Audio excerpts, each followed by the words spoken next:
তো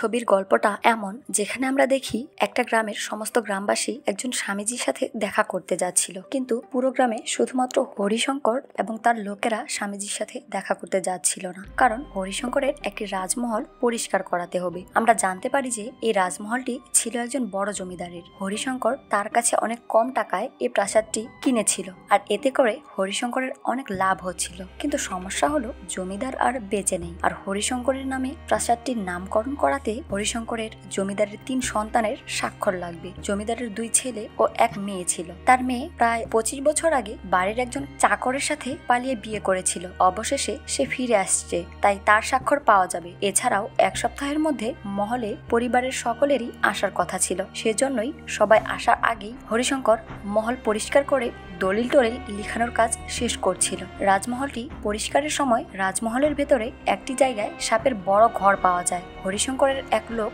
সেখানে বর্ষা নিক্ষেপ করলে সেখান থেকে ক্রমাগত রক্তক্ষরণ হচ্ছিল। হরিশঙ্কর সেদিকে খুব একটা মনোযোগ দেয় না, কিন্তু আমরা সেই রক্তাক্ত জায়গা থেকে একটি মানুষের হাত বেরিয়ে আসতে দেখি। অন্যদিকে দেখি গ্রামের সমস্ত লোক স্বামীজির সাথে দেখা করতে ট্রেনে যায়। স্বামীজি গ্রামে বিপদ আসছে বুঝতে পেরে বলেন, খুব শীঘ্রই আমায় এই গ্রামে আসতে হবে। এই মুহূর্তে আমাকে একটা গুরুত্বপূর্ণ পুজোয় যেতে হচ্ছে, ততক্ষণ পর্যন্ত সবাই সাবধানে থেকো। আর সে রাতেই রাজমহলের ভেতরে একটি বাবুর্চি মারা যায়। আমরা স্পষ্ট দেখতে পাই এটি একটি অশুভ আত্মার কাজ। পরদিন সকালে পরিবারের সবাই এসে হাজির হয়। এখানে আমি আপনাদের চরিত্রগুলোর সাথে পরিচয় করিয়ে দেই। জমিদারের মেয়ের নাম ঈশ্বরী, আর সে মহলের কাজের লোক কেশবানের সাথে পালিয়ে গিয়েছিল, এবং তাদের একটি ছেলেও আছে যাকে পর্দায় দেখা যাচ্ছে। তাদেরকে নিয়ে যাওয়ার জন্য স্টেশনে ঈশ্বরীর ভাই এসেছে, আর তার বন্ধু রঘুবীরের মেয়েও এসেছে, যার নাম ছিল মায়া। আর জমিদারের একটি ছেলে যে মারা গিয়েছে, সেজন্য সেখানে জমিদারের মারা যাওয়া ছেলের ছেলে এসেছে, যার নাম ছিল মুরলী। মুরলীর সাথে তার স্ত্রী মাধবী এসেছে।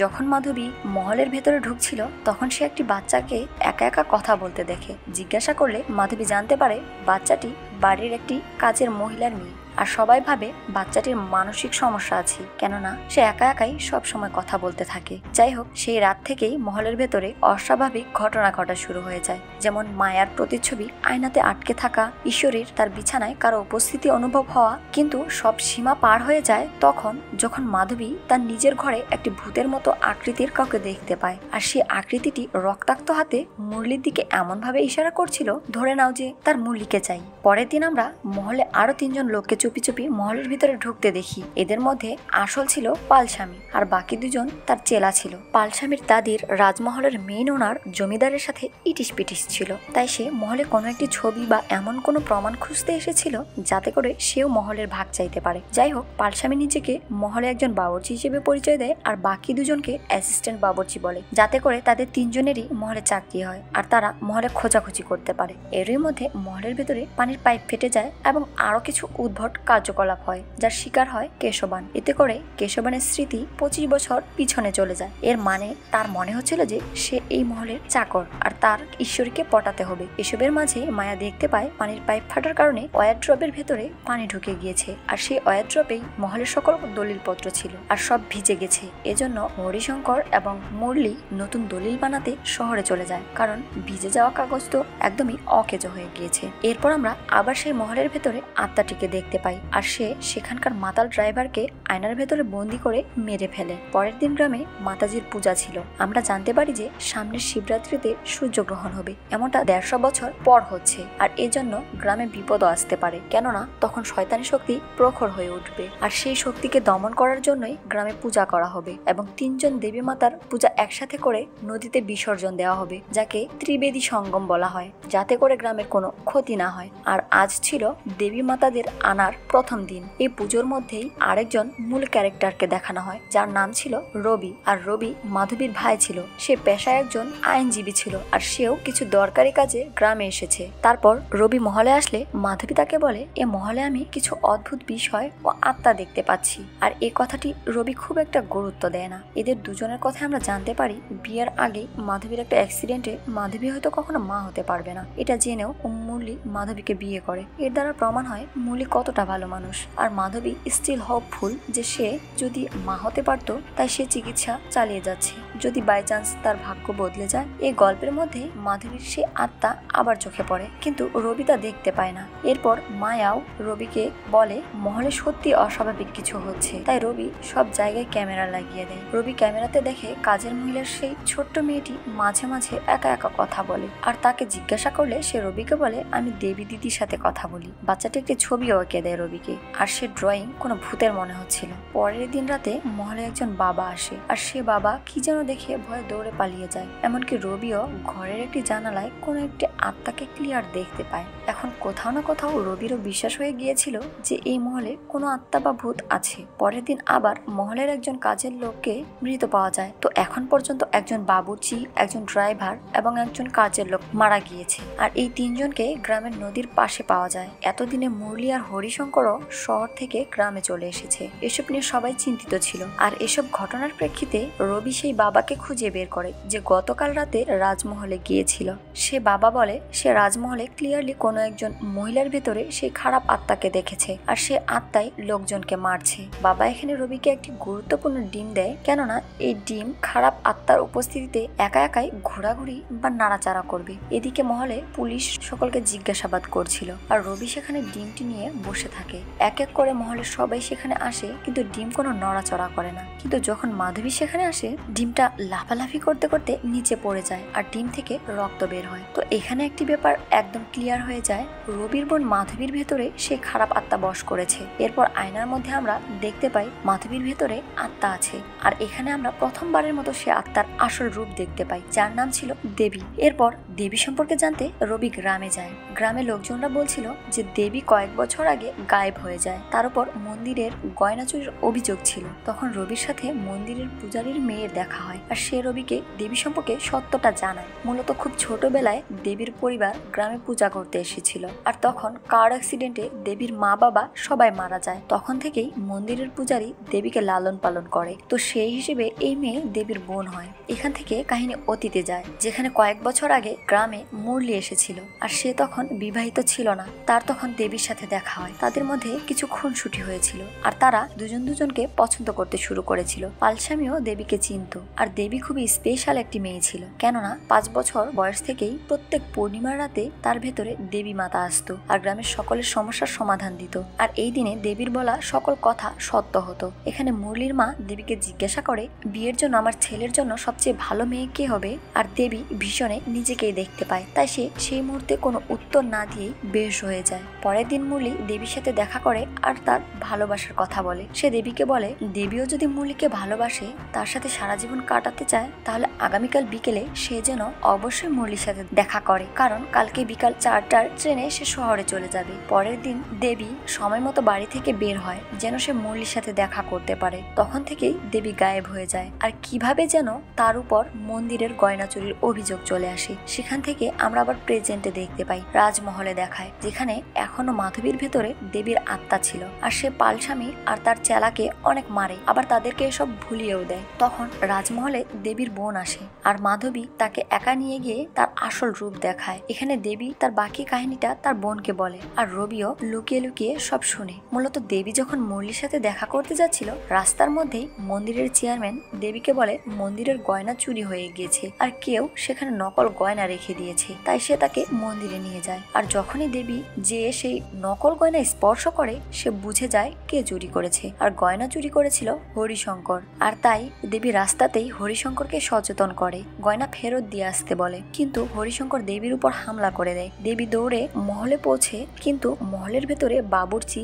ড্রাইভার এবং কাজের লোক মিলে দেবীকে চুপ করিয়ে দেয়। আর দেবীর চোখের সামনে মুরলি সেখান থেকে চলে যাচ্ছিল, কিন্তু মুরলি তো জানতোই না যে দেবী তার আশেপাশে ছিল। মুরলি তো একজন ভালো মানুষ ছিল, তার জানাই ছিল না যে দেবীর জীবন ঝুঁকির মধ্যে আছে। তারা দেবীকে লুকিয়ে ফেলেছিল। তারপর মুরলি চলে যায়, আর মুরলি চলে গেলে হরিশঙ্কর আর তার লোকেরা মিলে দেবীকে মেরে ফেলে আর গয়না চুরির দোষ দেবীর উপর দিয়ে দেয়। এমনকি যখন দেবীকে মাটি চাপা দিচ্ছিল তখন পর্যন্ত দেবী জীবিত ছিল, কিন্তু মহলের ভেতরে একটি জায়গাতে তারা সে অবস্থাতেই দেবীকে কবর দিয়ে দেয়। আর এটা সেই জায়গা ছিল যেখানে মহল পরিষ্কার করার সময় সাপের টিলা ছিল। আর যখন এই টিলাকে মহল পরিষ্কারের সময় সরানো হয়েছে তখন হয়তো দেবীর আত্মা মুক্ত হয়ে গিয়েছে। এখন সে বদলা নিচ্ছে, শুধু বদলাই না, তার এখন মুরলিকেও চাই, যে এখন মাধবীর হাজবেন্ড। এই জন্য সে মাধবীর শরীরে এসেছে আর সে মাধবীকে একদমই বশ করে নিয়েছে। সে বাইরে যেয়ে হরিশঙ্করের উপর হামলা করে দেয়, কিন্তু হরিশঙ্কর ভুলবশত মন্দিরের ভেতরে চলে যায়,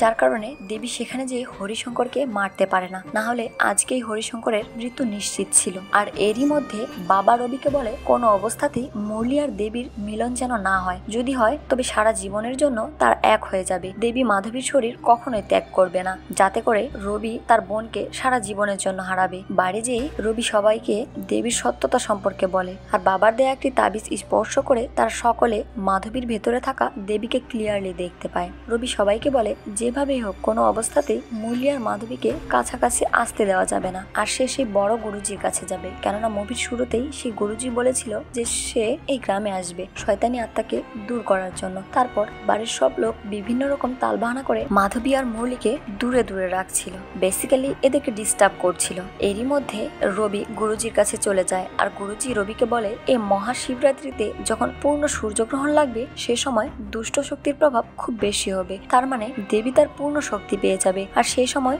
যদি মাধবীর ভেতরে থাকা দেবী আর মুরলির মিলন হয়ে যায় কোনো শক্তি তখন তাদেরকে আর আলাদা করতে পারবে না। এটাকে থামানোর দুইটা উপায় আছে। প্রথম উপায় যে দেবী নিজেই মাধবীর শরীর ছেড়ে চলে যাবে, যা কখনোই হবে না। দ্বিতীয় উপায় হচ্ছে তিন দেবী মাতাকে বিসর্জনের সময় অর্থাৎ ত্রিবেদী সঙ্গমের সময় মাধবীকে সেখানে উপস্থিত হতে হবে, তখন দেবী মাতাদের শক্তি দেবীর আত্মাকে বন্দী করে ফেলবে আর মাধবী বেঁচে যাবে। এরপর গুরুজি আর রবি দুজনেই রাজমহলের দিকে যায়, আর এদিকে মুরলি আর দেবী একজন আরেকজনের কাছে চলে আসে। তখনই মাধবীর ভেতরে থাকা দেবী ফিল করে যে হরিশঙ্কর মন্দিরের ভেতর থেকে বের হয়েছে, পুলিশ তাকে বের করেছে। তখনই মাধবী অর্থাৎ দেবী সাথে সাথে সেখানে চলে যায় আর হরিশঙ্করকে মেরে ফেলে। পুলিশও এসব দেখছিল, কিন্তু মাধবী বা দেবী কাউকে পুলিশের চোখে পড়ে না। তারা দেখছিল যে হরিশঙ্কর একা একাই বাতাসের মধ্যে মার খাচ্ছে। অন্যদিকে গুরুজি আর রবি দুজনেই বাড়িতে পৌঁছে যায় আর সকল বাড়ির লোককে বাইরে চলে যেতে বলে। সবাই চলে যায়, কিন্তু মুরলি যখন মহলের বাইরে যেতে চায় কোন এক অদৃশ্য শক্তি দ্বারা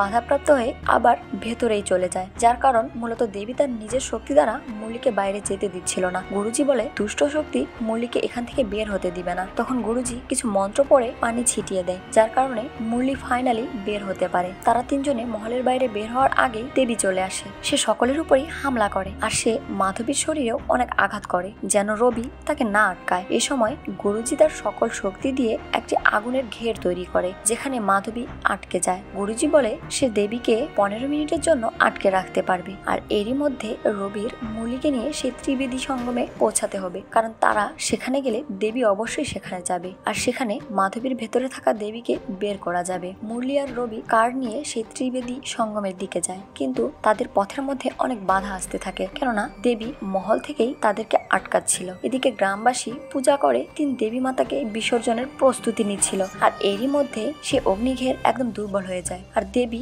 গুরুজিকে মেরে সেখান থেকে চলে যায়। সে দ্রুত মুরলি আর রবির কারের সামনে যায়, যার ফলে তাদের কার অ্যাক্সিডেন্ট হয়ে নদীতে পড়ে যায়। আর এখানে মুরলি, রবি আর মাধবীর ভেতরে থাকা দেবী তিনজনই ছিল। এখানে কিছুটা মারামারি হচ্ছিল, আর নদীতেই যেহেতু তিন দেবী মাতাকে বিসর্জন দেওয়া হচ্ছিল তাই এটাও ত্রিবেদী সঙ্গমের একটি অংশ বলা চলে। আর তখন রবি মাধবী অর্থাৎ দেবীকে বলে তাদের ফ্যামিলি ডক্টর রবিকে ফোন দিয়ে বলেছে যে মাধবী প্রেগনেন্ট, তার চিকিৎসা কাজ করে গেছে। এই ইমোশনাল কথা শুনে মাধবী কিছুক্ষণের জন্য হুঁশে আসে, কিন্তু পরক্ষণেই দেবী আবার তাকে বশ করে নেয় আর সে এখন মুরলিকে মেরে ফেলতে চাচ্ছিল, কারণ মিলনের সময় তো পার হয়ে গিয়েছে। এখন দেবী চাচ্ছিল যে তাদের মিলন তো পৃথিবীতে হয়নি, তাই পরের জীবনে তারা একসাথে থাকবে, এজন্য তো মুরলিকে মরতেই হবে। একদম শেষ মুহূর্তে দেবী পানি থেকে বের হয়ে যাচ্ছিল, কিন্তু মুরলি তার পা ধরে আটকে ফেলে আর সেই মুহূর্তেই ত্রিবেদী মাতাকে পানিতে নামানো হয় আর তাদের শক্তির প্রভাবে মাধবীর ভেতরে থাকা দেবী বের হয়ে যায়। এতে করে মাধবী বেহুশ হয়ে যায় আর আমরা বাতাসে দেবীর আত্মাকে দেখতে পাই যে ধীরে ধীরে বিলীন হয়ে যায়। এই ছিল আরানমানাই অর্থাৎ রাজমহল মুভির এক্সপ্লানেশন। তো বন্ধুরা, আশা করি আপনাদের এই গল্পটি ভালো লেগেছে। এরকম রোমাঞ্চকর গল্প আরও দেখতে চাইলে আমাদের উৎসাহিত করতে লাইক এবং সাবস্ক্রাইব করুন।